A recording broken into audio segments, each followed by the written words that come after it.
Hallelujah, praise the Lord. कितने आनंद की बात है जब हम सब कामों को छोड़कर परमेश्वर की स्तुति करने के लिए, उसकी महिमा करने के लिए हम सब इकट्ठा होते हैं। मैं एक बार फिर से आप सबको प्रभु यीशु मसीह के नाम से ब्लेस करता हूँ। आपके जीवन में, आपके परिवार में, आपकी योजनाओं में, आपके कामों में प्रभु की शांति, प्रभु की सुरक्षा बनी रहे, ये मेरी प्रार्थना है। हम 1 मिनट लेंगे, जैसा मैं हमेशा कहता हूँ कि हम इससे पहले वचन में जाएं, आगे बढ़ें, 1 मिनट लें और उन सब भली बातों के लिए जो परमेश्वर ने आपके जीवन में अब तक की है उसका धन्यवाद कर स्मरण करें। राजा दाऊद ने कहा कि गिन गिन कर यहोवा का धन्यवाद करना और उसके किसी भी उपकार को ना भूलना। Take 1 minute and thank God what the Lord has done for you. जो कुछ उसने आपके लिए किया है उसको आप स्मरण कर सकते हैं और धन्यवाद कर सकते हैं। ये कुछ भी हो सकता है। आप एक सफल व्यक्ति हो, आप एक स्वस्थ व्यक्ति हो, आपके शरीर के सारे अंग अच्छे से काम कर रहे हैं, आप देख सकते हैं, चल सकते हैं। आप इस प्रकृति का जो परमेश्वर ने बनाई है उसका एक महत्वपूर्ण हिस्सा है। परमेश्वर ने आपको बड़ी दुर्घटनाओं से, बड़ी बीमारियों से बचाया, आप धन्यवाद कर सकते हैं। प्रभु ने आपको अब तक भोजन दिया, तृप्त किया, अब तक वो आपके साथ साथ विश्वास योग्य रहा, धन्यवाद कर सकते हैं। उसने आपको एक घर दिया जहां आप रहते हैं, एक घर जहां आप शांति के साथ आराम करते हैं, धन्यवाद कर सकते हैं। आप धन्यवाद कर सकते हैं यदि आपके पास कोई वाहन है, चाहे वो मोटरसाइकिल हो या आपके पास कोई 4 व्हीलर हो, आप धन्यवाद कर सकते हैं कि प्रभु मेरे पास ये है। आप अपने बच्चों के लिए धन्यवाद कर सकते हैं, अपने माता पिता परिवार के लिए धन्यवाद कर सकते हैं। आप अपने सहयोगियों के लिए धन्यवाद कर सकते हैं कि प्रभु ने आपको अच्छे सहयोगी दिए, अच्छे वस्त्र दिए प्रभु ने। इससे राजा दाऊद कहता है कि उसके उपकार को कभी ना भूलना। हालेलुया, सारी महिमा प्रभु आपको देता हूं और यीशु मसीह के नाम से मांगता हूं, आमीन। Praise the Lord. आप सब आनंदित हैं क्योंकि प्रभु हमारे मध्य में है। हमारे आनंद का मूल जो कारण है वो परमेश्वर की उपस्थिति है। जब हम परमेश्वर की उपस्थिति में होते हैं तो हमारे दिल के अंदर शांति होती है और हमारे मन के अंदर एक विशेष आनंद होता है, और वो आनंद आपको संसार की चीज़ों से नहीं मिलता।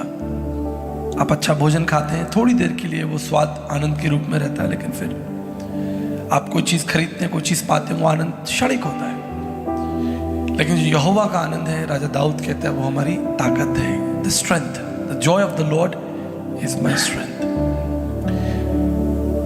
कुछ दिनों पहले मैं जब परमेश्वर के वचन को मनन कर रहा था तो परमेश्वर ने एक बहुत विशेष बात मेरे हृदय के अंदर डाली और वो मैं आपके संग साझा करना चाहता हूँ। बाइबल के अंदर बहुत सारे ऐसे कैरेक्टर्स हैं जिसे हम कह सकते हैं एक आम भाषा में, बोलचाल की भाषा में बहुत फेमस, जिससे बड़े बड़े युद्ध लड़े, जैसे गिदोन के बारे में, जैसे एजरा के बारे में, याकूब के बारे में, यूसुफ के बारे में, या संत पौलुस के बारे में, या पतरस के बारे में। ऐसे बहुत सारे कैरेक्टर्स हैं जो आपको हमेशा याद रहते होंगे, या बच्चों को भी बड़े याद होंगे। कहानियां हम उनकी सुनते हैं, उनकी सुनाते हैं। दाऊद के बारे में हम सुनते हैं, उसका एक्ट भी करते हैं, प्ले भी करते हैं। बाइबल के अंदर बहुत सारे कैरेक्टर्स हैं जिनसे हमें प्रेरणा मिलती है, जो हमारे विश्वास को बढ़ाते हैं और उनके जीवन से, उनके डिसीजन से हम सीखते भी हैं। लेकिन इसी बाइबल के अंदर ऐसे बहुत से कैरेक्टर्स हैं जो थोड़े साइलेंट लगते हैं, या उनका लगता है कि कंट्रीब्यूशन हम पढ़कर निकल जाते हैं और आगे बढ़ जाते हैं। लेकिन मैं आपको बताना चाहता हूं, परमेश्वर की दृष्टि में हर एक विश्वासयोग्य व्यक्ति उतना ही महत्वपूर्ण है जितना शायद एक बड़ी लड़ाई को लड़ने वाला। मैं विश्वास करता हूं उस बच्चे का भी बड़ा आदर है परमेश्वर की दृष्टि में जिसने अपनी 5 रोटियां जो है वो प्रभु के लिए दे दी। हालेलुया। या उस व्यक्ति का, शमौन कुरैशी का, जिसने यीशु मसीह के क्रूस को अपना कंधा दिया। ऐसे कई साइलेंट कैरेक्टर्स हैं जिनसे हम सीख सकते हैं, जिनके बारे में हम बात कर सकते हैं। इसी तरह जब मैं बाइबल में अध्ययन कर रहा था, मुझे एक कैरेक्टर परमेश्वर ने शो किया और मैं आपके सामने उसको प्रकट करना चाहता हूं। और मुझे पूरा विश्वास है कि ना केवल यहाँ कलीसिया में, लेकिन जब आप अपने घर जाएं तो आप उनके जीवनों पर मनन करें और आपको वो मिलेगा। लूका उसका पहला अध्याय, बुक ऑफ ल्यूक उसका पहला अध्याय, और उसमें हम जकरिया और इलीशिबा की कहानी पढ़ते हैं। ज़करयाह की और एलीशिबा की कहानी को हम अध्ययन करते हैं। मैं चाहता हूं कि आप सब अपनी बाइबल खोलें, अगर आपके पास बाइबल है तो आप उसे निकालें और देखें कि परमेश्वर ने किस अद्भुत रीति से ज़करयाह के जीवन में और एलीशिबा के जीवन में काम किया और अपनी महिमा को उसके जीवन में प्रकट किया। We can learn from this chapter.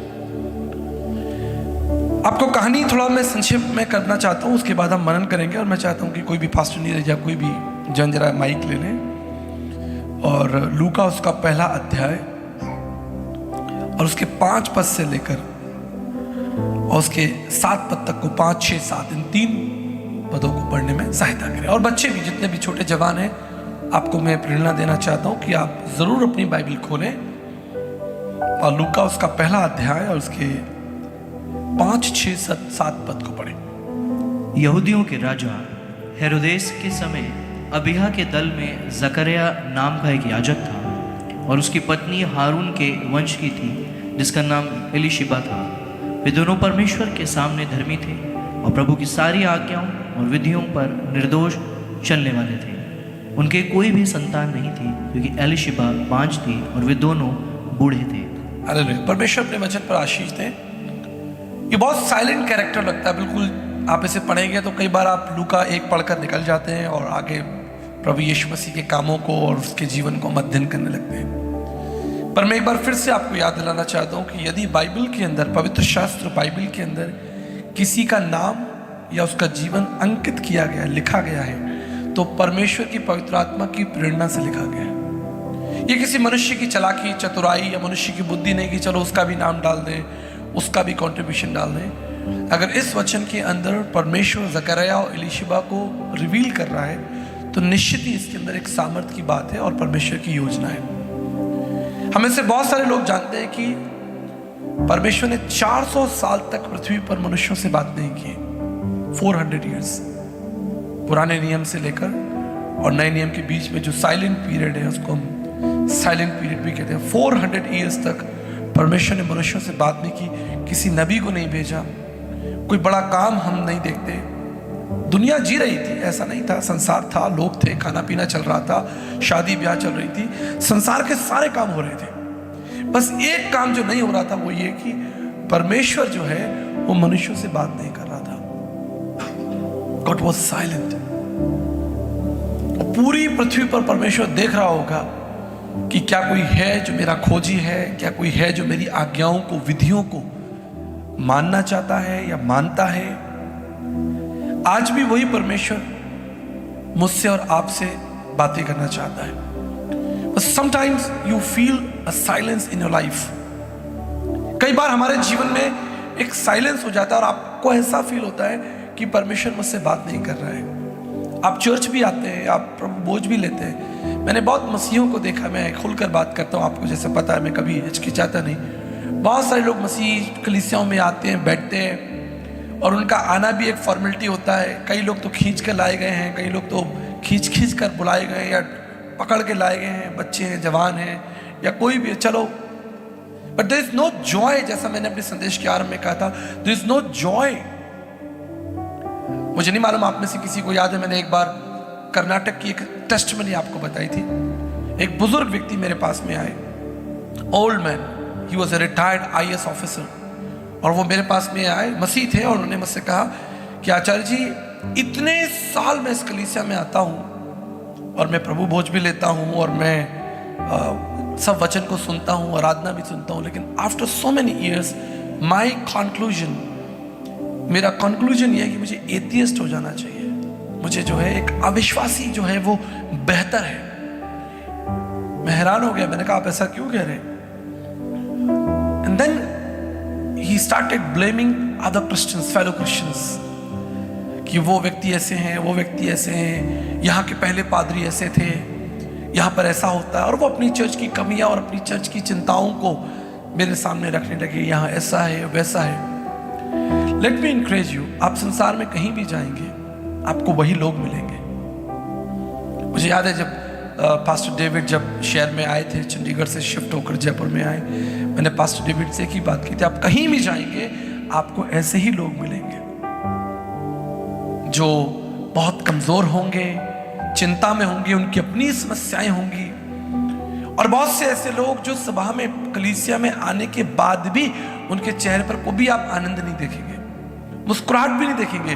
बहुत से लोग परमेश्वर के लिए हाथ भी नहीं उठाएंगे, बहुत से लोग गाना भी नहीं गाएंगे। जैसे हम सावधान की परिस्थिति होती है, आपने देखा हो जब हम राष्ट्रगान करते हैं, सावधान को अपने दोनों हाथों को नीचे कर लेते हैं। ताली बजाना, हाथ उठाना, परमेश्वर की महिमा करना, वचन को खोलना, वचन को अंकित करना। जैसे मैं हमेशा कहता हूं कि आप अपने वचन को हाईलाइट कीजिए, because when you highlight the word of God, God will highlight you. जब आप परमेश्वर के वचन को महिमा देंगे, मैं विश्वास करता हूं, ये मेरा विश्वास है, मेरी प्रार्थना है कि आप वहां नहीं रहेंगे जहां आप हैं। जब आप परमेश्वर की विधियों का, उसकी योजनाओं का आदर करेंगे, जब आप परमेश्वर की सेवा में पार्टिसिपेट करेंगे, आपके मन से आपकी कड़वाहट दूर हो जाएगी, आपकी चिंताएं दूर हो जाएंगी। चिंता आएगी, लेकिन वचन क्या कहता है, परमेश्वर का आनंद जो है वो आपकी चिंता को दूर कर देगा। कल्पना कीजिए, जस्ट इमेजिन कि आपका पर्स खो गया है और आप सड़क पर खड़े हैं, आपके लिए बस नहीं रुक रही है, कोई आप लिफ्ट मांग रहे हैं, आपको कोई लिफ्ट देने को तैयार नहीं है, और आप ठंड में खड़े हुए हैं और आप सोच रहे हैं मैं क्या करूं, मैं इतनी दूर क्या अपने घर पैदल जाऊंगा, कोई बस मेरे लिए नहीं रुकेगी क्योंकि मेरे पास पैसे नहीं है, मेरे पास ATM नहीं है, समथिंग लाइक दैट। एक कठिन परिस्थिति है, और तभी अचानक वहां पर आपको जॉन भैया मिल जाए, वो अपनी गाड़ी में जा रहे हो और वो आपसे पूछे कि अरे आप यहाँ सड़क पर क्यों खड़े हैं, और आप उनसे कहें कि जी मेरा पर्स खो गया या मेरे पास जाने के लिए साधन नहीं है। What will be his reply? वो कहेंगे अरे आप चिंता मत कीजिए, आप मेरी गाड़ी में आइए। Come on church, you understand what I'm telling you? आप समझ रहे हैं मैं आपसे क्या बात कर रहा हूं?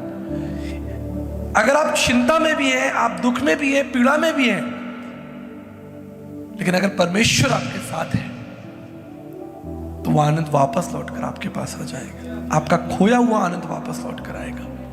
And God will raise you। मैं यहां पर आपको एक अद्भुत कहानी, बड़ी अद्भुत कहानी, जकरिया और एलीशिबा की कहानी बताना चाहता हूं। An amazing couple, wonderful couple। न केवल एक कपल के रूप में, लेकिन व्यक्तिगत रूप में भी आप इनके जीवन को देखिए। व्यक्तिगत, let's look to the word of God. लिखा है कि जकरिया नाम का एक याजक था। उस समय इजराइल में परमेश्वर के मंदिर में लगभग 300 याजक हुआ करते थे, 300, जो परमेश्वर की वेदी की सेवा करते थे। हमारे यहां पर कितने याजक हैं? यहां पर कितने याजक हैं? पोस्टर पर 4 हैं। ठीक है, पोस्टर पर 4 हैं, वैसे यहां सारे याजक ही याजक बैठे, क्योंकि नए नियम के अनुसार जिसने पवित्र आत्मा पाया वो याजक ही है। लेकिन फिर मैं याद दिलाना चाहता हूं, बहुत से लोग पवित्र आत्मा पाकर कोई काम नहीं कर रहे हैं। उनके अंदर काम करने की शक्ति है, योजना है, क्योंकि पवित्र आत्मा है, लेकिन उसको यूज में नहीं ला रहे, प्रैक्टिस नहीं कर रहे। Let's look to the word of God. लिखा है कि उस समय जकरिया नाम का एक याजक था, और यहां पर 300 याजक हैं, और उनमें से एक जकरिया है। और वेदी पर वही जाएगा जिसके नाम की चिट्ठी निकलेगी। उस दिन वेदी पर वही जाएगा जिसके नाम की चिट्ठी निकलेगी। चिट्ठी डाली जाती है और जकरिया के नाम जो है वो चिट्ठी निकल आती है। लिखा हुआ आगे वचन में, आप 8 अध्याय में 8 पद में पढ़ सकते हैं। जब वो अपने दल की पारी पर परमेश्वर के सामने याजक का काम करता था, उसकी पारी आती थी, जब चिट्ठी डाली जाएगी उसका टाइम आएगा, और वो अपनी पारी के अनुसार जो है वो याजक का काम करता था। तो याजकों की रीति के अनुसार उसके नाम पर चिट्ठी निकली कि प्रभु के मंदिर में जाकर क्या करे, धूप जलाए। बड़ा इंटरेस्टिंग वर्ड ना, परमेश्वर की वेदी पर जाकर जो है धूप को, पुराने नियम में, आज भी हमारे भारतीय सभ्यता में आप इन चीज़ों को देख सकते हैं कि मंदिरों के अंदर जो वो धूप जलाई जाती है, यज्ञ होते हैं, हवन होते हैं, क्योंकि ये बाइबल के समय में, आप प्राचीन जो सभ्यता थी पुराने नियम में, उस सभ्यता के अनुसार देखते हैं। अब तो परमेश्वर ने हमें ग्रहण कर लिया ना, अब परमेश्वर को एक विशेष धूप की आवश्यकता नहीं है, विशेष प्रतिक्रिया की आवश्यकता नहीं है। तो आप भी परमेश्वर के लिए, आपका जीवन जो है वो एक सुगंधाई जो है वो धूप है परमेश्वर के लिए। आप ग्रहण योग्य हो क्योंकि परमेश्वर ने आपको अपना आत्मा दिया। लेकिन हम अध्ययन कर रहे हैं कि उस समय क्या हो रहा था। उसके नाम पर चिट्ठी निकली और उसको बुलाया गया कि वो मंदिर में आए और क्या करे, धूप को जलाए। और वो बड़े विश्वास योग्यता से जो है वहां पर उस काम को करता है। 10 पद में लिखा है, धूप जलाने के समय लोगों की सारी मंडली जो थी वो बाहर क्या कर रही थी? प्रार्थना कर रही थी। आज कलीसिया को क्या सीखना है? आज कलीसिया को सीखना है कि जब परमेश्वर के लोग परमेश्वर का काम करें तो कलीसिया को प्रार्थना करना है। जब कलीसिया की तैयारी हो, मैं धन्यवाद करता हूं फिर से, जवान बच्चे जरा 1 मिनट के लिए खड़े हो जाएं, जो यहाँ सुबह 8:30 बजे खड़े थे, खड़े हो जाएं एक बार। Praise God, praise God, well done. जो लोग सुबह मॉर्निंग में आए थे जरा खड़े हो जाएं, सभी लोग खड़े हो जाएं। Praise the Lord. अगर आप ये व्यवस्था देख रहे हैं, थैंक यू जीसस, ये व्यवस्था देख रहे हैं इसलिए क्योंकि ये लोग यहाँ पर 8:30 बजे यहाँ पर थे। Thank you so much, please be seated. 8:30 बजे ये बच्चे यहाँ पर थे। ये क्या कर रहे थे? ये व्यवस्था को संभाल रहे थे, व्यवस्था को, परमेश्वर की वेदी को संभाल रहे थे कि आज परमेश्वर का दिन है और ये हमें परमेश्वर का काम करना है। पुराने नियम के अनुसार वहां क्या लिखा है? वहां पर जो लोग थे, मंडली जो थी, वो बाहर प्रार्थना कर रही थी। और जकरिया कहाँ है? जकरिया मंदिर के अंदर है। और तभी क्या होता है? तभी एक अद्भुत घटना घटती है, एक सुंदर घटना घटती है।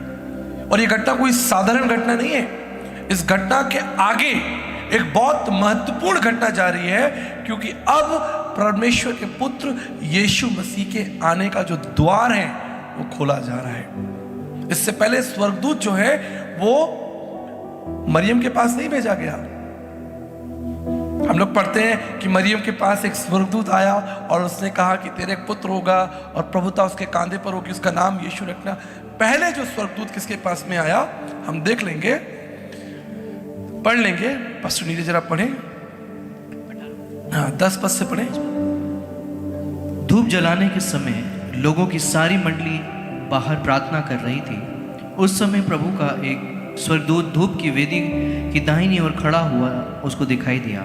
जकरिया देखकर घबराया और उस पर बड़ा भय छा गया। परंतु स्वर्गदूत ने उससे कहा, हे जकरिया, भयभीत ना हो, क्योंकि तेरी प्रार्थना सुन ली गई है और तेरी पत्नी एलीशिबा से तेरे लिए एक पुत्र उत्पन्न होगा और तू उसका नाम यूहन्ना रखना। आप जानते हैं ये स्वर्गदूत कौन है? यह लिखा है कि एक स्वर्गदूत जो है वो जकरिया के पास में आया। लेकिन अगर आप इस स्वर्गदूत को जानना चाहते हो तो आप पढ़ें 18 पद को। जब जकरिया ने उस स्वर्गदूत से एक सवाल पूछा, पढ़ें। जकरिया ने स्वर्गदूत से पूछा, ये मैं कैसे जानूं, क्योंकि मैं तो बूढ़ा हूँ और मेरी पत्नी भी बूढ़ी हो गई है। स्वर्गदूत ने उसको उत्तर दिया, मैं जिब्राइल हूँ, जो परमेश्वर के सामने खड़ा रहता हूँ। हालेलुया। और मैं तुझसे बातें करने और तुझे ये सुसमाचार सुनाने को भेजा गया हूँ। Thank you. सबसे पहले स्वर्गदूत मरियम के पास नहीं भेजा गया अचानक, लेकिन पहले स्वर्गदूत जो है वो जिब्राइल जो है वो स्वर्ग से उतर कर आया और जकरिया के सामने खड़ा हो गया और बोला कि तेरे एक पुत्र होगा, तेरे एक पुत्र होगा। और यहां से हम प्रभु यीशु मसीह के संसार में देह धारण करने की घटना का जो प्रथम अध्याय है वो देखते हैं। स्वर्गदूत आया और जकरिया से बोला कि तेरे एक पुत्र होगा। बड़ा इंटरेस्टिंग से पढ़िए, घर जाकर भी इसे आराम से पढ़िएगा। जकरिया ये देखकर घबराया, 12 पद में लिखा है, और उस पर एक बड़ा भय छा गया। जकरिया ने जब स्वर्गदूत को पहली बार उसने स्वर्गदूत को देखा और उसके मन में एक बड़ा डर, एक अशांति सी हो गई और वो चुप हो गया। परंतु स्वर्गदूत ने कहा, जकरिया भयभीत ना हो, मत डर, क्योंकि तेरी प्रार्थना सुन ली गई है। मेरे प्रियो, यहां पर मैं एक महत्वपूर्ण विचार आपके सामने रखना चाहता हूं। कितने सालों से जो जकरिया है वो प्रार्थना कर रहा है कि उनके संतान हो। कई वर्ष निकल गए, लेकिन एक जो महत्वपूर्ण पद मैं देख सकता हूं, अध्ययन जो मुझे पवित्र आत्मा मुझ पर रिवील करता है कि प्रार्थना नहीं सुनी गई है, फिर भी वो ईमानदार है। कई वर्षों से प्रार्थना जो है वो नहीं सुनी गई है, उसकी प्रार्थना का उत्तर उसको नहीं मिला है, फिर भी वो परमेश्वर की सेवा में ईमानदार है। That's a wonderful choice। आज कई बार क्या होता है, हमारी प्रार्थना नहीं सुनी जाती, इजराइलियों के समान हम कुड़कुड़ाने लगते हैं, या हमारी प्रार्थनाएं, जो इंग्लिश में एक वर्ड होता है हैंग, हमारी थोड़ी प्रार्थना रुक जाए, या हमें परमेश्वर का समय नहीं मालूम कि परमेश्वर का निश्चित समय क्या है और हम कुड़कुड़ाने लगते हैं। लेकिन मैं परमेश्वर का धन्यवाद करता हूं कि इतने वर्षों तक प्रार्थना ना सुनी जाने के बाद में भी ये दोनों पति पत्नी जो हैं वो परमेश्वर की सेवा के लिए विश्वास योग्य हैं। इनके लिए एक बात लिखी है, अगर आप लूका उसका पहला अध्याय और 6 पद को आप अंडरलाइन कर लें। मैं चाहता हूं कि आप अपनी बाइबल के अंदर लूका उसका पहला अध्याय उसके 6 पद को अंडरलाइन कर दे। क्या लिखा है पास्टर नीरज? वे दोनों परमेश्वर के सामने धर्मी थे और प्रभु की सारी आज्ञाओं और विधियों पर निर्दोष चलने परमेश्वर की सारी आज्ञाओं को और सब विधियों को मानने में निर्दोष थे, धर्मी थे। यहां पर मैं आपको याद दिलाना चाहता हूं, जो वर्ड यूज किया गया है धर्मी का मतलब ये नहीं है कि कोई धर्म के काम कर रहा है। धर्मी का जो इंग्लिश ट्रांसलेशन है वो है राइचियसनेस, और राइचियसनेस का मतलब है जिसका संबंध परमेश्वर के संग सीधा हो। ऐसे घूम के नहीं हो कि त्योहार मनाने के द्वारा या हमने दान पुण्य के द्वारा या कोई काम करके हम परमेश्वर के साथ जो है वो धर्मी होते हैं। यह जो इंटरेस्टिंग फैक्ट ये है कि वो परमेश्वर के साथ प्रत्येक दिन जो है वो राइचियस है। ऐसा नहीं कुछ करके हम साल में एक बार हमने केक काट लिया, क्रिसमस मना लिया, ईस्टर मना लिया, या हमने कुछ अच्छा काम प्रभु के लिए कर दिया और हम धर्मी हो गए, राइचियस हो गए, बहुत महान हो गए। लेकिन प्रत्येक दिन, एवरी डे, जिसका संबंध परमेश्वर से सीधा हो, दैट इज कॉल्ड राइचियसनेस। और लिखा है परमेश्वर की सारी आज्ञाओं और विधियों को मानने में क्या थे? निर्दोष थे। आज हो सकता है कि आप बहुत एजुकेटेड हो, आपके पास बड़ा अथाह ज्ञान हो, संसार में आपकी बड़ी रेपुटेशन हो, संसार में आपकी बड़ी वाहवाही हो, आपके पड़ोसी, आपके रिश्तेदार, आपके जानकार या किसी भी प्रकार का मनुष्य जो है वो आपकी प्रशंसा करे। लेकिन सवाल वही आ जाता है कि उस प्रशंसा का अर्थ कितनी देर तक होगा? वो प्रशंसा करने वाला भी संसार में नहीं होगा, राइट? आप भी नहीं होंगे और वो प्रशंसा करने वाला व्यक्ति भी नहीं होगा। लेकिन जो प्रशंसा यहोवा परमेश्वर आपकी करेगा, जो मोहर परमेश्वर आपके लिए लगा देगा कि ये बेटा, ये बेटी, ये जवान, ये बुजुर्ग, ये व्यक्ति, इसका जीवन प्रार्थना का है, he is a righteous man, ये निर्दोष है। यही मसीह विश्वास की सबसे बड़ी, मैं कह सकता हूं कि प्रार्थना होनी चाहिए। 3 महत्वपूर्ण बातें हम इनके जीवन से सीखते हैं। 3 महत्वपूर्ण बातें आप सीख के जाइए, ये मेरे लिए भी है, आपके लिए भी है। सबसे पहली बात, इनका जीवन जो वो धर्मी है, दे आर राइचियस और निर्दोष है। वे दोनों परमेश्वर की दृष्टि में निर्दोष थे। इसका क्या अर्थ है कि वो खराई से चलते थे और अपनी नैतिक जिम्मेदारियां, जो मूल्य थे, ना केवल परमेश्वर के साथ लेकिन लोगों के साथ में भी। मैं हमेशा इस बात को सिखाता हूं, क्रूस के अंदर 2 लकड़ियां होती है, ठीक है? एक खड़ी लकड़ी और एक आड़ी लकड़ी। बहुत सारे लोग हो सकते हैं जो ये कहते हो कि मेरा संबंध परमेश्वर से बहुत अच्छा है, मैं प्रार्थना भी करता हूँ, सुबह 4 बजे उठता हूँ, मैं परमेश्वर के गीत भी लगा लेता हूँ, यूट्यूब पर सुनता हूँ, मैं प्रार्थना भी करता हूँ, वचन भी पढ़ता हूँ। Imagine, are you right with your people around you? जो लोग आपके आसपास है, क्या उनके साथ आप सही हैं? यही बाइबल यहां पर अंकित करती है कि वो ना केवल परमेश्वर के साथ थे लेकिन निर्दोष थे, वो मनुष्यों के साथ में भी अच्छे थे। उन्होंने कभी किसी को ठगा नहीं, किसी के संग चालाकियां नहीं की, किसी के संग फरेब नहीं किया, किसी के अहित के बारे में प्लान नहीं किया। लेकिन उनका हृदय जो था वो पवित्र था, उनका हृदय शुद्ध था। वो झूठ चपाट नहीं बोलते होंगे, वो चालाकियां नहीं चलते होंगे, वो घमंड नहीं रखते होंगे, या किसी मनुष्य का मुंह देखकर अच्छी बात कर दी और पीठ पीछे उसकी आपने बुराइयां करना शुरू कर दिया। ये चीजें परमेश्वर को ग्रहण योग्य नहीं है। हम चर्च क्यों आते हैं? लिसन, हम कलीसिया क्यों आते हैं? हम रिपेयरिंग कराने आते हैं। जैसे गाड़ी पंचर हो जाती है ना, तो उसको हम ले जाते हैं वर्कशॉप में, ले जाते हैं, भाई गाड़ी पंचर हो गई, हमारा ये फेंडर निकल गया है, हमारा बल्ब नहीं जल रहा। Every Sunday we come to receive the correction and healing from the Lord. सिर्फ यहाँ पर हम इसलिए नहीं आते कि एक संडे एक नीति है, एक नियम है, कोई विधि है कि बस हमको पहुंचना है। How many of us coming here, हम में से कितने लोग यहाँ पर जो है वो करेक्शन रिसीव करने के लिए आए हैं? आप समझ रहे हैं मेरी बात? कितने लोग करेक्शन को रिसीव करने आए कि प्रभु मैं यहाँ से थोड़ा सा ठीक नहीं हूँ, ये ठीक नहीं लग रहा है, ये चीज़ ज़्यादा, आप बाल कटाने जाते हैं, क्योंकि आपको पता है कि ये मेरे ऊपर सूट नहीं कर रहा।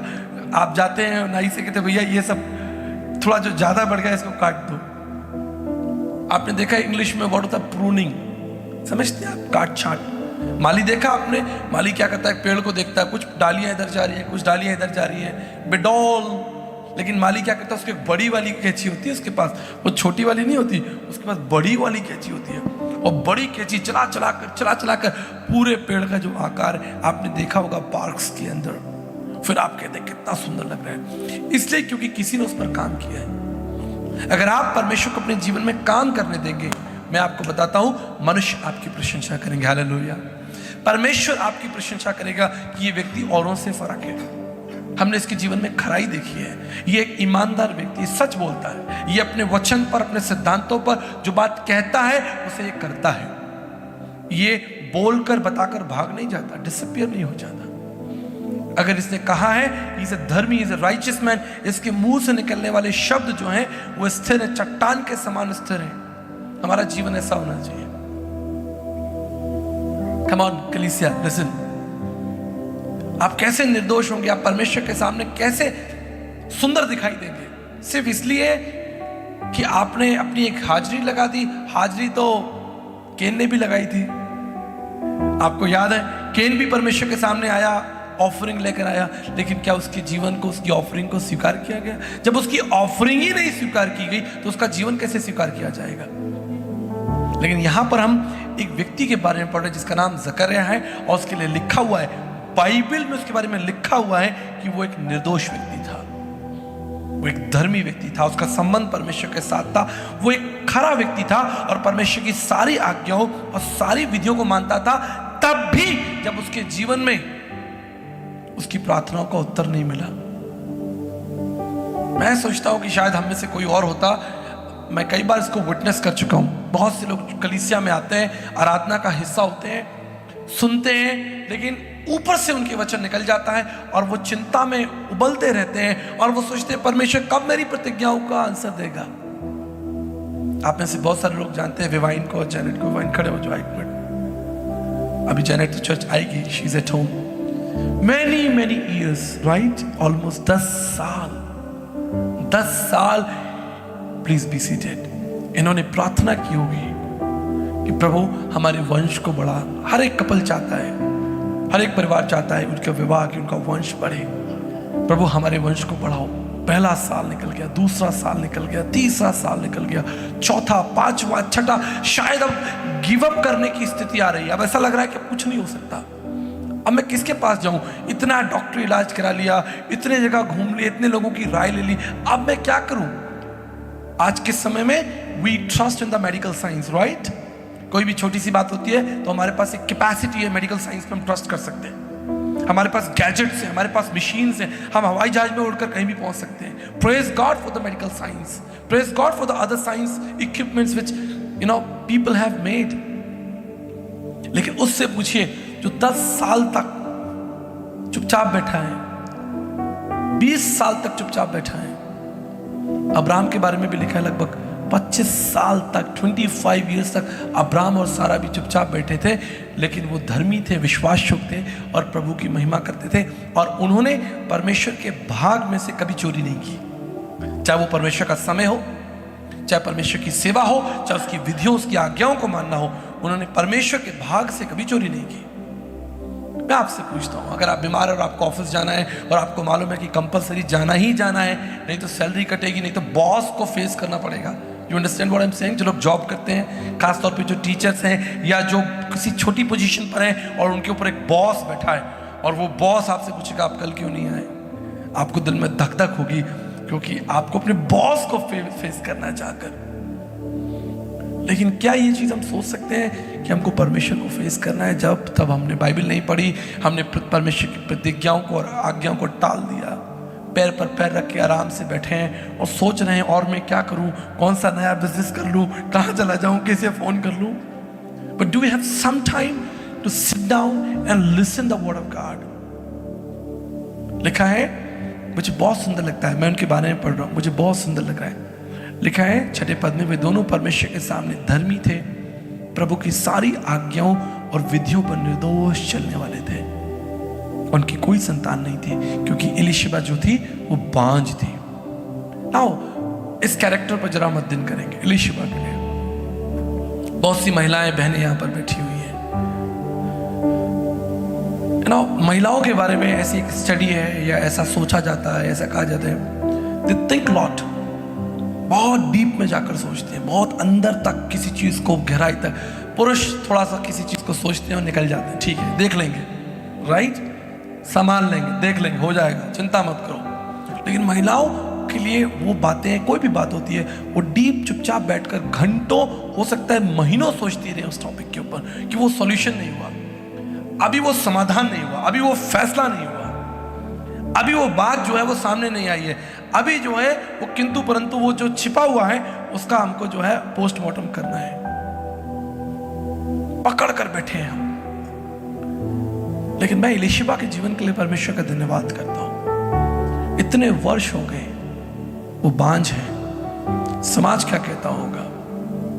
उस समय प्राचीन काल के समय में, या 2000, 3000, 4 साल पहले, इतने सोसाइटी इतनी अपडेट नहीं थी, इतनी मॉडर्न नहीं थी। आज नहीं है तो नहीं है, कोई बात नहीं।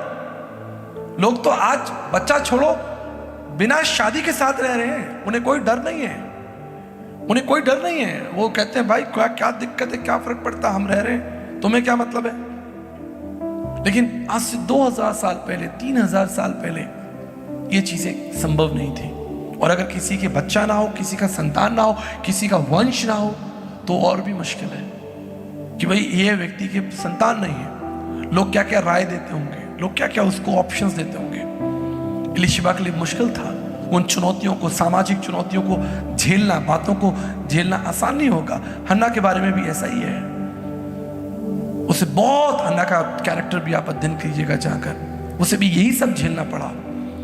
और शायद दूसरी महिलाएं, उसके बारे में लिखा, उससे लोग चिढ़ते थे, हन्ना से लोग चिढ़ते थे। यहां पर ऐसा विवरण नहीं आता है, लेकिन मैं विश्वास करता हूं कि समाज वही है, लोग तो वही है। वो एलीशिबा के बारे में भी बुरा बोलते होंगे। देखो इसके संतान नहीं, 20 साल शादी को हो गए, 25 साल, और वो भी याजक।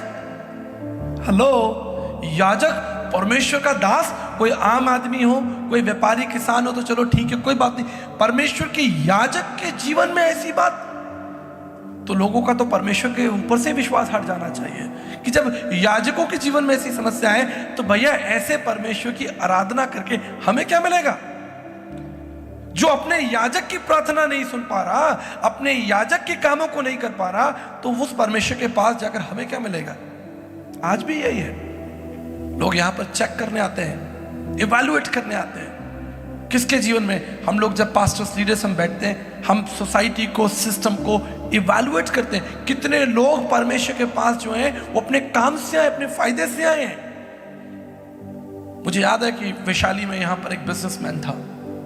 I want to give you a wonderful testimony। बड़ी सुंदर और सरल घटना आपको बताता हूं। एक बड़ा बिजनेसमैन था। उसने कहा कि सर आप मेरे लिए एक प्रार्थना कीजिए। मैंने उसके लिए प्रार्थना, उसने कहा कि मैं एक नया बिजनेस शुरू करने जा रहा हूं, आप मेरे लिए प्रार्थना कीजिए। मैंने कहा प्रभु, जो भी इसका बिजनेस है, उसने कहा कि मैं आपको भी बताऊंगा नहीं क्या है, लेकिन जब वो बिजनेस सफल हो जाएगा मैं आपको बताऊंगा। मैंने बड़े विश्वास से उसके लिए प्रार्थना की, धन्यवाद के साथ प्रार्थना की। उसने कहा सर अगली 7 तारीख को मेरा ये काम होने जा रहा है, आप जरूर इसको प्रार्थना में रखिएगा। 7 तारीख मुझे याद थी। मैंने कहा उसका 7 तारीख को काम होगा। आज वो 7 तारीख है, पूरा दिन निकल गया। मैं सोचता रहा कि उसका काम हुआ कि नहीं हुआ। 8 तारीख को मैं उसकी शॉप पर पहुंच गया फीडबैक लेने के लिए कि भैया वो तुम्हारा काम हुआ कि नहीं हुआ। तो दुकान बंद थी, शटर डाउन था। मैंने कहा अरे लगता है काम हो गया, लगता है कोई बड़ा सेलिब्रेशन, मेरे अच्छे मित्र बन गए थे वो। मैंने कहा आज काम हो गया, आज तो दुकान बंद है, घर पर अपने परिवार के साथ आनंद मना रहे होंगे। मैं घर पहुंच गया। जब मैं घर पहुंच गया तो पड़ोसी उतर आए, कहते सर आप यहाँ क्यों आए हैं। मैंने कहा ये मेरे जानकार हैं। कहते सर यहाँ से चले जाइए, उन्होंने 70 लाख का पैसा जुआ में लगा दिया, पुलिस यहाँ घूम रही है। 70 लाख रुपए, 70 लाख रुपए जुए में लगा दिया। Can you believe that. वो क्या प्रार्थना करा रहे थे, क्या प्रार्थना करा रहे थे कि उनका बिजनेस जो है वो सफल हो जाए। They are not transparent. अगर वो मुझसे कहते कि मैं 70 लाख का पैसा जुए में लगाने जा रहा हूं, शायद मैं प्रार्थना नहीं करता, शायद मैं प्रार्थना नहीं करता। ये एक अच्छी प्रार्थना नहीं है कि आप जुए के लिए प्रार्थना करिए। Come on church, listen it very carefully. हमारी प्रार्थनाएं क्या है परमेश्वर के सामने। आज वो व्यक्ति हमारे बीच में नहीं है, not in the church means जीवित है लेकिन कलीसिया में नहीं है, क्योंकि उसका मन परमेश्वर में नहीं था। उसने सुसमाचार सुना, परमेश्वर के अद्भुत कार्यों को सुना, उद्धार के संदेश को सुना, लेकिन उद्धार के संदेश से उसे कोई लेना देना नहीं। यीशु मसीह हमारे पापों के लिए मारा गया, गाड़ा गया, कोई लेना देना नहीं। बहुत से लोग हमारे पास भी आते हैं और वो आकर यही चाहते हैं कि हम उनके लिए प्रार्थना करें कि उनका काम बन जाए, लेकिन बाइबल एक ऐसे परिवार के बारे में बताती है जो कई सालों तक बैठे रहे, उनका काम नहीं बना। There is no result at all for many years। फिर भी बड़ी ईमानदारी के साथ जकरिया जो है वो परमेश्वर की वेदी पर खड़ा है, बड़ी ईमानदारी के साथ। मुझे लगता है जो उस दिन जो उसके नाम चिट्ठी निकली होगी वो कितना खुश होगा। 300 याजक हैं और मेरे नाम चिट्ठी निकल आई, आज मैं जाऊंगा परमेश्वर की वेदी पर, मुझे धूप जलाने का अधिकार मिला। हालेलुया, कितना खुश हुआ होगा भाई। 300 लोगों में से एक व्यक्ति की चिट्ठी निकलेगी, कितने आनंद की बात है। उसके नाम चिट्ठी निकल आई, खुश हो गया, खुशी खुशी अपनी सेवा को बड़े आनंद के साथ अपनी सेवा को पूर्ण करने के लिए वेदी पर गया। यही आज कलीसिया को संदेश है। बड़े आनंद के साथ आप परमेश्वर की आराधना कीजिए, बड़े आनंद के साथ आप उसके वचन को पढ़िए, बड़े धन्यवाद के साथ अपने परिवार, अपने बच्चों के साथ और सभाओं में उसका गुणगान कीजिए। तब भी शायद तब जब आपकी बहुत सी प्रार्थनाएं ना सुनी गई हो। लेकिन मैं आपको एक महत्वपूर्ण बात बताकर आगे ले जाना चाहता हूं। ऐसा नहीं कि परमेश्वर ने उसकी प्रार्थनाओं को गड्ढे में डाल दिया।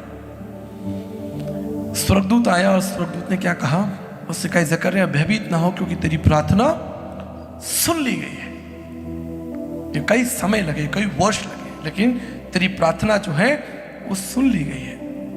तू एक विश्वास योग्य और निर्दोष दास ठहरा है। तेरी प्रार्थना को परमेश्वर ने सुन लिया है। और तू क्या करना, तेरे एक पुत्र होगा, उसका नाम क्या रखना? यूहन्ना रखना। तुझे आनंद और हर्ष होगा। 14 पद से पढ़ रहा हूं। बहुत लोग उसके जन्म के कारण आनंदित होंगे। कितनी सुंदर आशीष है, कितनी सुंदर प्रतिज्ञा है परमेश्वर की ओर से कि तेरे जो संतान होगी, तेरी संतान के द्वारा बहुत जन क्या होंगे? आशीष होंगे। आज तमाम उन माता पिताओं के लिए कितनी अच्छी बात है जिनके बच्चों के द्वारा बहुत से लोग आशीषित हैं। हालेलुया। आगे एलिशिबा मालूम है मरियम से क्या कहती है? कहती है 43 में लिखा है, ये अनुग्रह मुझे कहां से प्राप्त हुआ कि प्रभु की माता मेरे पास में आई है। जब मरियम एलिशिबा से मिलने के लिए आती है, ऐसी संतान, ऐसी संतानें, ऐसे बच्चे, ऐसा परिवार जो परमेश्वर के लिए इस्तेमाल हो और जिनके द्वारा बहुत से लोग आशीषित हो, ये हमारी प्रार्थना होनी चाहिए। उसका नाम यूहन्ना रखना और बहुत से लोग उसके जन्म के कारण आनंदित होंगे। और देखिए 15 पद में प्रभु ने एक प्रतिज्ञा लिखी है, वो प्रभु के सामने क्या होगा? प्रभु के सामने क्या होगा? महान होगा। स्वर्गदूत कह रहा है। सोचिए एक पिता को कितनी खुशी हो रही होगी, एक पिता को कितना आनंद हो रहा होगा। स्वर्गदूत कह रहा है कि तेरे जो संतान होगी उसके द्वारा बहुत से लोग आनंदित होंगे और मैं उसको महान बनाऊंगा, परमेश्वर कह रहा है। और वो दाखरस और मदिरा कभी नहीं पिएगा और अपनी माता के गर्भ से वो पवित्र आत्मा से परिपूर्ण हो जाएगा और इजराइलियों में से बहुत लोगों को प्रभु परमेश्वर के लिए फेरेगा और एलिया की सामर्थ उस पर होगी। हालेलुया। एलिया का आत्मा और सामर्थ उसके आगे आगे चलेगा और पितरों का मन बाल बच्चों को वो फेर देगा और आज्ञा ना मानने वालों को धर्मियों की समझ पर लाए, प्रभु के लिए एक योग्य प्रजा तैयार करेगा। वो ये परमेश्वर ने एक बड़ा टास्क जो है वो यूहन्ना को दे दिया। प्रार्थना कौन कर रहा था? जकरिया। परमेश्वर ने उसकी प्रार्थना का एक साधारण उत्तर नहीं दिया, चल तू बहुत दिन से प्रार्थना कर रहा है, इतने वर्ष हो गए, 25 साल 30 साल हो गए, चल तुझे हम एक संतान दे देते हैं। प्रभु ने ये नहीं कहा। प्रभु ने उसे संतान ही नहीं दी, एक ऐसी संतान दी जो परमेश्वर की सेवा के लिए इस्तेमाल हुई और जिसका नाम महान हुआ और उसके बारे में स्वर्गदूत गवाही दे रहे हैं। Praise the Lord. परमेश्वर आपके जीवन में ना केवल आशीष देगा लेकिन ऐसी आशीष देगा कि उस आशीष के द्वारा परमेश्वर के राज्य का उत्थान होगा। Praise the Lord. कई बार लोग आशीष परमेश्वर से मांगते हैं ना, Lord bless us, bless us, लेकिन मैं इस चीज को सिखाता हूं, Lord will bless you to bless others. परमेश्वर आपको एक ऐसी आशीष देगा, एक ऐसी योग्यता देगा, एक ऐसा गुण देगा जिसके द्वारा परमेश्वर की प्रजा जो है वो आशीषित होगी, परमेश्वर का राज्य जो है वो बढ़ेगा। कई बार हम छोटी आशीष मांगते हैं परमेश्वर से, छोटी चीज मांगते हैं, अपने लिए मांगते हैं, सेल्फ सेंटर्ड। प्रभु हमें एक गाड़ी दे दे जिसमें मैं अपने परिवार के साथ सेवा करने जाऊंगा, एक घर दे दे प्रभु जिसमें मैं आराम से उस घर में रहूंगा। लेकिन मैं आपको बताना चाहता हूं, परमेश्वर उससे बढ़कर आपके जीवन में काम करेगा। परमेश्वर ऐसी आशीष देगा जिसके द्वारा परमेश्वर का राज्य जो है वो बढ़ेगा। 18 पद में बड़ा इंपॉर्टेंट है। स्वर्गदूत पूछता है, स्वर्गदूत से वो पूछता है ये कैसे होगा, मैं नहीं जानता, मैं तो बूढ़ा हूं। इस पर भी जरा ध्यान दे लीजिए, जितने पढ़े लिखे लोग हैं, समझदार लोग हैं। एलिशबा एक बुजुर्ग स्त्री है, शायद अब उसके लिए कंसीव करना मुश्किल है, आप समझ रहे हैं। उसके लिए मेडिकल साइंस के बियॉन्ड जाकर ये काम नहीं हो सकता, बिकॉज एलिशबा जो है एक बूढ़ी स्त्री है। लेकिन स्वर्गदूत क्या कहता है? स्वर्गदूत उसे अपनी आइडेंटिटी बताता है, अपनी पहचान बताता है, मैं कौन हूं। वो कहता है मैं कौन हूं? जिब्राइल हूं, जो परमेश्वर के सामने खड़ा रहता है।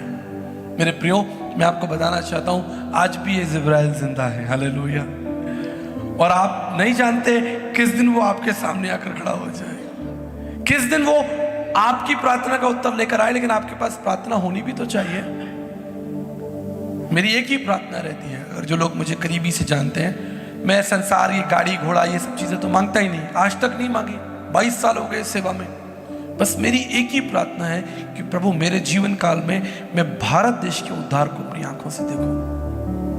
That's one and only prayer। जब से मैं सेवा में आया, मैंने और किसी प्रार्थना पर कभी बलि नहीं दिया।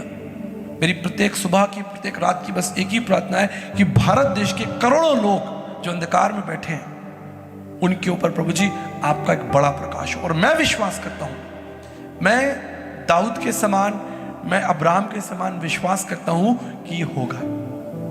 हम अपनी आंखों से भारत के उद्धार को देखेंगे, लाखों करोड़ों लोग प्रभु की ओर फिरेंगे, अंधकार से निकलकर वो अनंत ज्योति को प्राप्त करेंगे और परमेश्वर की संतान होंगे। मुझे नहीं मालूम आप में से कितने लोगों की मेरी प्रार्थना समझ में आती है कि नहीं आती है, पर जब मैं लीडर्स कॉन्फ्रेंस में जाता हूं, जहां सारे विजनरी लोग बैठे होते हैं, जिनके 50-50 साल के अनुभव हैं, जो लोग बड़े बुजुर्ग हो गए, जिनके साथ परमेश्वर चलता है, आप देखिए, मैं आपको बताना चाहता हूं अब्राहम के बारे में एक महत्वपूर्ण बात, यूसुफ के बारे में एक महत्वपूर्ण बात। हालेलुया।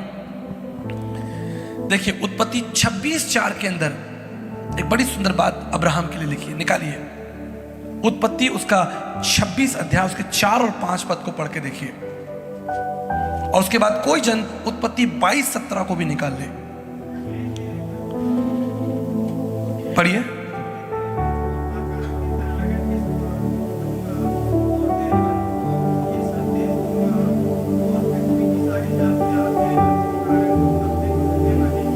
हालेलुया।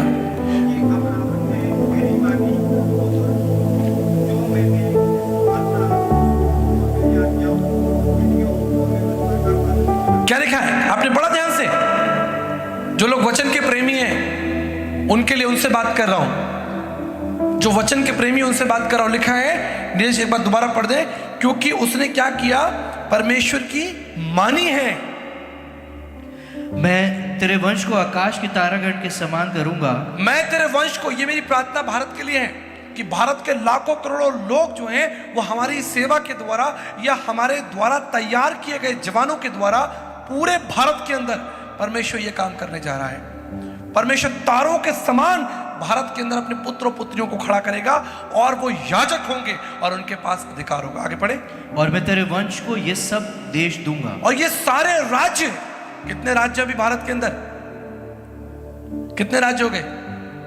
29। ये सारे राज्य जो हैं वो परमेश्वर आपको और मुझे देने जा रहा है।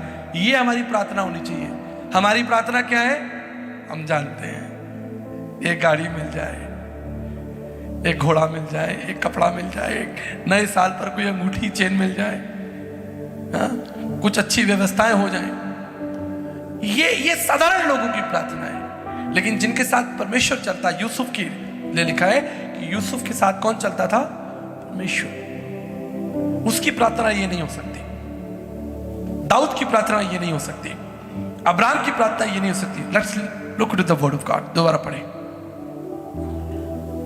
मैं तेरे वंश को आकाश के तारागण के समान करूंगा और मैं तेरे वंश को ये सब देश दूंगा और ये सारे देश में दे दूंगा और पृथ्वी की सारी जातियां तेरे वंश के कारण अपने को धन्य मानेंगी। कम से कम मैंने भारत की बात कर ली है कि भारत की सारी जातियां जो हैं वो क्या करेंगी?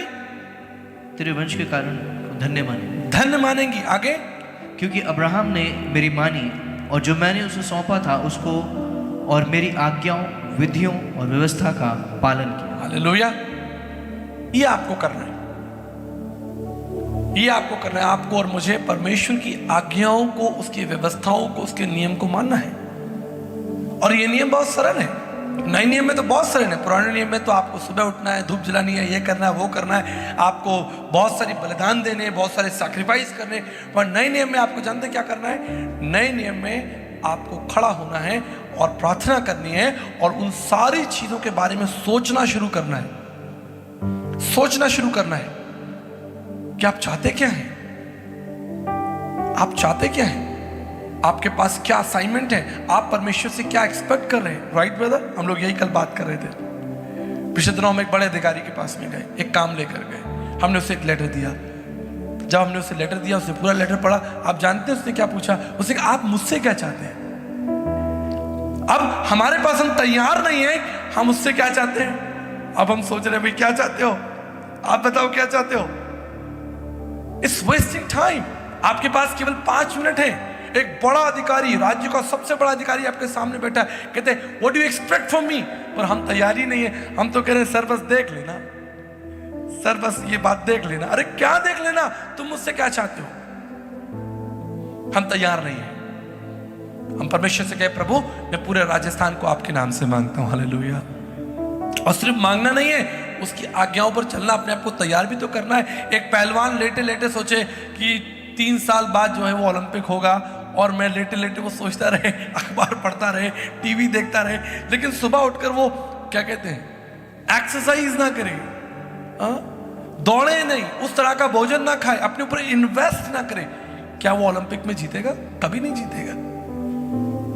मैं हमेशा इस बात को कहता हूं, if I come to your home, अगर मैं आपके घर आऊं, मैं देखूं कि आपके पास कितनी किताबें हैं विश्व के संरक्षण की, मसीह इतिहास की, फिलॉसफी की, या प्रभु के प्रार्थना कैसे करें।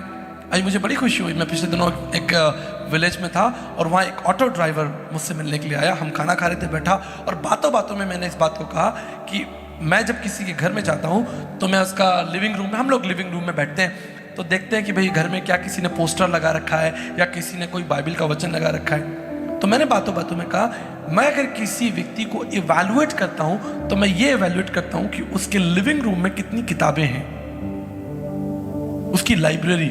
आप जानते हैं उसने सुना, सुनने के बाद तुरंत बाजार गया और 5-6 हज़ार रुपए की मसीह साहित्य किताबें लाके लाइब्रेरी बना के मुझे फोटो खींचता, देखो भैया मैंने लाइब्रेरी बना दी है। हालेलुया। इन्वेस्टमेंट। एक ऑटो ड्राइवर किताबें पढ़ रहा है, विश्व के इतिहास को, मसीह इतिहास को समझ रहा है, वो देख रहा है दानियल की प्रार्थना, उस किताब में लिखा था, दानियल की प्रार्थना किताब है, बहुत महत्वपूर्ण किताब है, दानियल की प्रार्थना का जीवन। वो खरीद लाया जाकर 400 रुपए की किताब, प्रेज गॉड, और वो पढ़ रहा है कि परमेश्वर दानियल के द्वारा क्या काम करता था।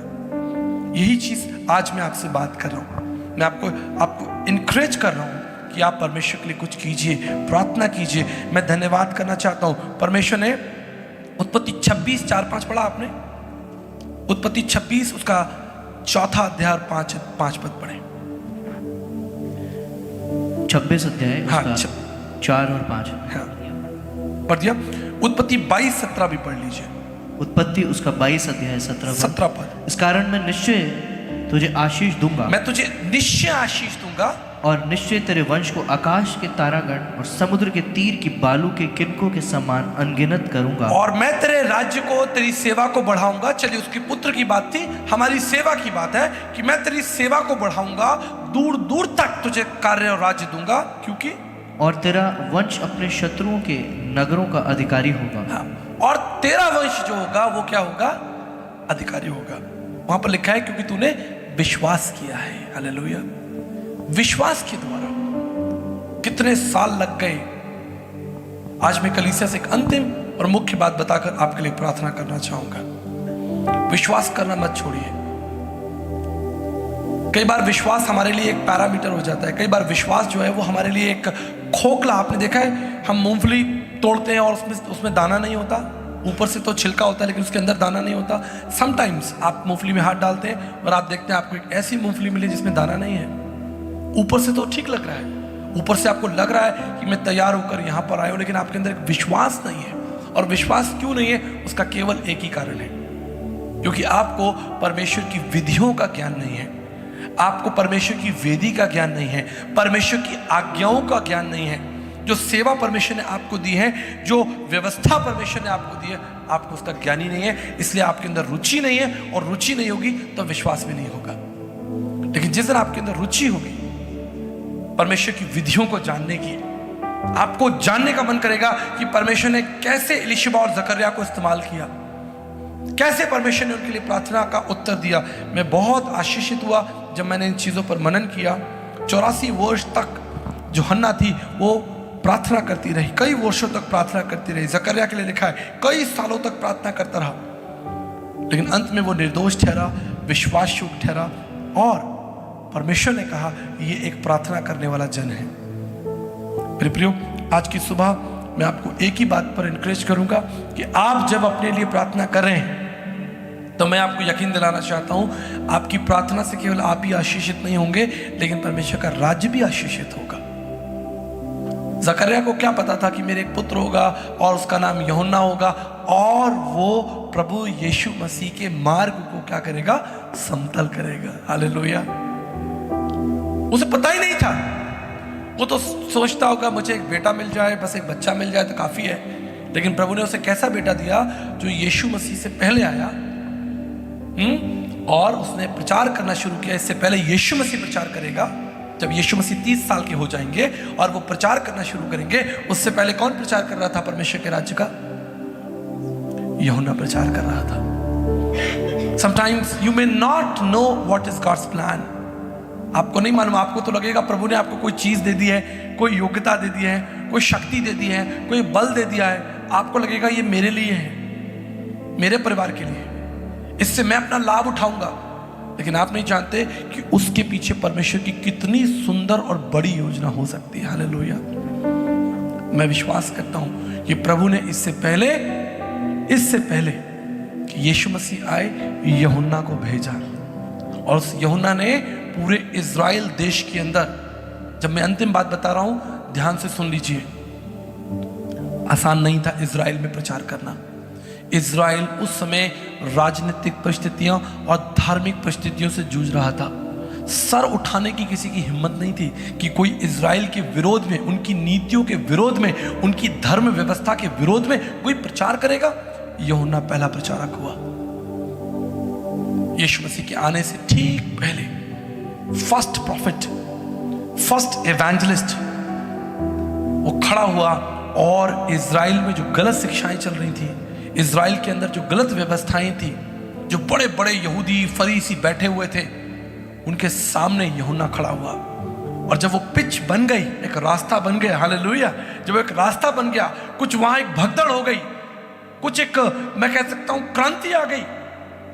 अंत में ये शहीद जरूर हुआ, बाइबल बताती है ये यूहन्ना शहीद हो गया परमेश्वर की सेवा के लिए, इसकी गर्दन काट दी गई। लेकिन इससे पहले उसने खड़े होकर पूरे इज़राइल के अंदर सामर्थ्य से प्रचार किया, यहां तक कि इज़राइल की नीतियों को, वहां की धर्म व्यवस्था के विरोध में खड़े होकर प्रचार किया। आप सब गलत हो, झूठे हो, क्योंकि स्वर्ग से लिखा है पवित्र आत्मा उसे संदेश देता था, पवित्र आत्मा से वो पूर्ण था। और जब ये सब हो गया, उसके बाद कौन आया? यीशु मसीह आया। संभव है कि आज परमेश्वर आपको यूहन्ना के समान इस्तेमाल करना चाहता हो। आपके बाद कोई एक बड़ा प्रतापी परमेश्वर का दास या दासी खड़ा होगा या खड़ी होगी। हो सकता है आज परिस्थितियां कठिन हो, आज राजनीतिक परिस्थितियां कठिन है, धार्मिक परिस्थितियां कठिन है। आपको लगता होगा क्या होगा मेरी प्रार्थना से, लेकिन आप नहीं जानते परमेश्वर आपको एक ऐसी संतान दे दे। आप नहीं जानते कि परमेश्वर आपकी संतान के द्वारा एक अद्भुत बड़े काम कर दे, आपके भाई के द्वारा कर दे, आपकी बहन के द्वारा कर दे। आगे लिखा इसीलिए एलीशिबा को और बच्चे हुए, ठीक है। वो मोर कजिन्स, वो लोग कितने खुश होते होंगे जब वो यूहन्ना को देखते होंगे, अरे ये हमारा भाई है, ये हमारा मामा का बेटा है। ये हमारा फूफा का बेटा है, उन लोगों को भी प्राउड लगता होगा कि भाई हमारे परिवार में, हमारे खानदान में कोई एक पावरफुल प्रीचर है। आपको नहीं मालूम परमेश्वर आपकी प्रार्थनाओं का कोई साधारण उत्तर नहीं देने जा रहा, एक बड़ा उत्तर भी दे सकता है। क्या किसी को पता था कि दूर देश से मैं एक बहुत छोटे से टाउन में पला बड़ा, बंगाल के एक छोटे से स्थान पर मैं पला बड़ा, कलकत्ता में, चित्तरंजन, आसनसोल, उसके बाद आगरा के पास छोटे से विलेज में, मुझे कोई नहीं जानता था। लेकिन मैं परमेश्वर का धन्यवाद करता हूँ, शायद माता पिता की प्रार्थना थी, जैसा वो कहते हैं, राइट, जैसा वो कहते हैं कि उनकी प्रार्थना है कि उन्होंने मांगा था कि हम एक ऐसी संतान हो जो परमेश्वर की सेवा करे। मैं धन्यवाद करता हूँ कि परमेश्वर ने उस प्रार्थना को उत्तर दिया। परमेश्वर आपकी प्रार्थनाओं का उत्तर देकर बड़ी योजनाओं को करने जा रहा है। आप विश्वास करते हैं? आपको सिर्फ एक काम करना है, कम ऑन चर्च, आपको सिर्फ एक काम करना है, आपको परमेश्वर का वचन पढ़ना है। किसी ने मुझसे कहा भैया आप वचन पढ़ने के लिए बार बार सिखाते हो, क्योंकि लोग बार बार भूल जाते हैं। मेरे शक्ल पर कोई अच्छी चीज नहीं है, सुंदर वचन नहीं है, लेकिन जब आप इस वचन को खोलोगे आपको देखेगा परमेश्वर आपसे बात करेगा। मुझसे बात करता है परमेश्वर। 4 दिन पहले सुबह 5:30 बजे परमेश्वर ने मुझे उठाया। मैं आपको बताना चाहता हूँ, मैंने बाइबल खोली, प्रार्थना किया, मुझे परमेश्वर ने जकरिया और एलीशिबा के जीवन को दिखाया और प्रभु ने कहा संडे को जाना और इस वचन पर प्रचार करना। एक व्यक्ति जिसकी प्रार्थना कई वर्षों तक रुकी हुई थी, लेकिन वो ईमानदार था अपनी सेवा में। एक व्यक्ति जिसकी प्रार्थना का कोई उत्तर नहीं था, लेकिन अपनी परमेश्वर की विधियों को और आज्ञाओं को मानने के लिए वो हमेशा खड़ा रहता, बड़े आनंद के साथ। सुबह सुबह 4 बजे वेदी तैयार हो रही है, 300 याजक बैठे हुए हैं, लेकिन वहां पर वो बैठा है। लोग देखते होंगे, अरे ये तो वही है जिसकी संतान नहीं है, अरे ये कहां से आ गया। हो सकता है कि उसके संगी याजक उसको पसंद ना करते हो, लेकिन परमेश्वर ने उसके द्वारा एक ऐसा वंश खड़ा कर दिया कि आप देखिए, जब आप अध्याय को पढ़ते हैं, एक बड़ा काम परमेश्वर के लिए हो गया। हो सकता है किसी के लिए बात छोटी हो, लेकिन जो वचन के प्रेमी हैं वो जानते हैं कि क्या हुआ था। ये यूहन्ना कौन था, यीशु मसीह के आने से पहले इस यूहन्ना का क्या रोल था। ठीक इसी तरह हो सकता है आपसे पहले कोई यूहन्ना आकर गया हो और अब आप यीशु के समान उस कार्य को आगे बढ़ाएंगे, या आप एक यूहन्ना हो, आप यीशु मसीह के समान आगे बढ़ाने वाले भी हो सकते हैं, और आप यूहन्ना के समान एक कदम पीछे वाले भी हो सकते हैं कि कोई प्रभु यीशु मसीह के समान आएगा और बड़ा काम करेगा। मैं तो अपना काम पूरा कर दूं, मैं तो वो रास्ता बना दूं। आज हमारे बीच में शाहपुरा से पास्टर सिस्टर जी बैठी हुई है, उनकी बेटी बैठी है। सिस्टर जी, आपको मालूम है 15 साल पहले, 18 साल पहले एक भी जन वहां विश्वास में नहीं था। पूरे शाहपुरा के अंदर मैं जब वहां जाता था 18 साल पहले, 10 लोग, 5 लोग, ये बच्चे तो बहुत छोटे थे, पायल प्लग बहुत छोटे छोटे, मुझे तो याद भी नहीं है इनकी शक्लें उस समय। अकेला एक व्यक्ति खड़ा रहा वहां, वन मैन। कई बार उनको मौके मिले कि वो बड़े शहर चले जाएं, इधर चले जाएं, उधर चले जाएं, अकेला व्यक्ति ईमानदारी के साथ खड़ा रहा। आज कितनी कलीसिया आपको मालूम है शाहपुरा में? पायल प्लग कितनी है बेटा? आपको अभी आपने संडे में, क्रिसमस में कितने बड़ी प्रोग्राम की थी, कितने लोग थे? कुछ याद है, अंदाजा है, नंबर याद है आपको? कम से कम 1000 लोग वहां पर थे। 100 से ज्यादा गांव के आसपास और गांव के अंदर सुसमाचार पहुंच गया है, जो बिल्कुल मरुस्थल था। कोई सोचता भी नहीं होगा कि शाहपुरा कोई गांव, सीधे बस पकड़ के निकल जाते हैं। हम तो कभी देखते ही नहीं थे। मेरी गाड़ी खराब हो गई थी ढाबे पर, 20 साल पुरानी आपको घटना बता रहा हूं, फिर मैं प्रार्थना करूंगा। हाईवे पर मेरी गाड़ी खराब हो गई, हम बहुत घंटे तक गाड़ी को ठीक कराने की कोशिश करते रहे, गाड़ी ठीक नहीं हुई। शाम हो गई, हमें भूख लगी, हम एक ढाबे पर गए और ढाबे पर बाहर एक कार खड़ी थी जिसके पीछे लिखा था प्रेज द लॉर्ड। मैंने कहा जरूर किसी विश्वासी की गाड़ी है। मैंने आंख उठा के इधर उधर देखा तो सब इधर उधर लोग बैठे हुए थे और मैंने पास्टर जी को पहचाना। मैंने कहा ये व्यक्ति प्रभु का जन है। मैं उनके पास गया, मैंने उनकी पीठ पर हाथ रखा, मैंने कहा sir praise the Lord. Pastor Kuldeep ji ने देखा, जी प्रेज द लॉर्ड। 20 साल पहले की बात बता रहा हूँ मैं आपको। मैंने कहा आप यहीं रहते? कहते जी मैं यहीं रहता हूँ। हमने साथ खाना खाया, मुझे उनके घर गए। मेरी गाड़ी मैं पूना जा रहा था, अपनी गाड़ी उनके दरवाजे पर खड़ी कर दी। मेरी गाड़ी ठीक नहीं हुई, बस पकड़ के दिल्ली गया, दिल्ली से फ्लाइट पकड़ कर पूना चला गया। जब मैं लौट कर आया, पहली बार उनके चर्च में गया, किराए के घर में रहते थे, छोटा सा घर था, 10-5 लोग बैठे हुए थे। उन्होंने मुझे अच्छा भोजन दिया, हमारी मित्रता हो गई। मैंने उनका साथ नहीं छोड़ा, मैं हमेशा शाहपुरा पहुंचता रहा, वो भी आते रहे, चलता रहा, उनको इनकरेज करता रहा, मीटिंग्स में ले गया, कॉन्फ्रेंसेस में ले गया, उनको बैंगलोर, दिल्ली, न जाने कहाँ का कितने लोगों से पास्टर जी को मिलवाया। उनके अंदर एक हियाव, एक बल आया, एक शक्ति आई, एक ऊर्जा आई। चलो भाई, एक से भले दो। आज 100 गांवों के अंदर आसपास लोगों ने सुसमाचार सुना है एक व्यक्ति के द्वारा। आप समझ रहे हैं? आज जब मैं वहां जाऊं तो 1000 लोग वहां पर स्वागत के लिए खड़े होंगे, परंतु एक यूहन्ना चाहिए, एक यूहन्ना चाहिए जो यीशु मसीह के लिए मार्ग को सरल करे। फैसला आपको करना है, या तो आप सेंस कीजिए कि कोई यूहन्ना आया था और अपना काम करके चला गया, आधा काम आगे आपको करना है जीसस के समान, ठीक है? या आपको लगता है कि अभी वो काम नहीं हुआ, तो यूहन्ना के समान उस जिम्मेदारी को ले लीजिए कि मेरे बाद कोई आएगा और पूरे राजस्थान को बदलेगा, पूरे हिंदुस्तान को बदलेगा। परंतु आपकी प्रार्थना क्या है?